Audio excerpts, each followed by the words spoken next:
100 days weightless சேலஞ்சில் டே 20 இன்றைக்கி டே எப்படி போச்சுன்றதை வாங்க பார்க்கலாம் ஃப்ரெண்ட்ஸ். எப்பயும் போல் எம்டி ஸ்டமக்கில் கீ குடிச்சிட்டு அதுக்கப்புறம் ஹாட் வாட்டர். இன்றைக்கி ட்ரிங்க் வந்து இஞ்சி, மஞ்சள், புதினா இது சேர்த்து நல்லா கொதிக்க வச்சு ஃபில்ட்ரு பண்ணி இது கூட லெமன் சால்ட் சேர்த்து ஒரு 1/2 லிட்டர் அளவுக்கு எடுத்துக்கிட்டேன். சூப்பர் ரெஃப்ரெஷிங்காக இருக்கும். இதை நீங்கள் கண்டிப்பாக வந்து ஃபாலோ பண்ணி பாருங்கள். என்னோடய ஸ்டார்டிங் வீடியோ இப்போ ரீசெண்டாக பார்த்துட்டு இது வரைக்கும் உங்களோட வெயிட்டு சொல்லவே இல்லை அப்படின்னு சொல்லி மென்ஷன் பண்ணியிருந்தாங்க. என்னோடய ஸ்டார்டிங் வெயிட் வந்து 65 கிலோ இருக்கேன். நான் வந்து இதை 55 ஆகணும் அப்படின்ற எய்மில் தான் இறங்கியிருக்கேன்.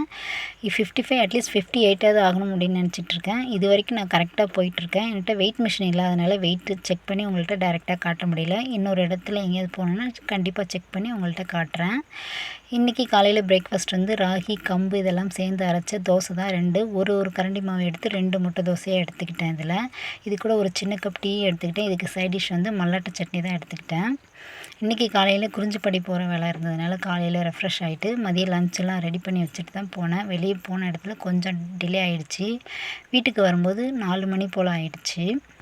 வீட்டில் வந்து லன்ச் வந்து மட்டன் குழம்பு, எல்லா காயும் சேர்த்து பாசிப்பருப்பை போட்டு கூட்டு தான் வச்சுருந்தேன். அதை தான் லஞ்ச் பிளேட்டில் எடுத்துக்கிட்டேன். கொஞ்சமாக சாதம், மீதி 2ம் கொஞ்சம் அதிகமாக எடுத்துக்கிட்டேன்.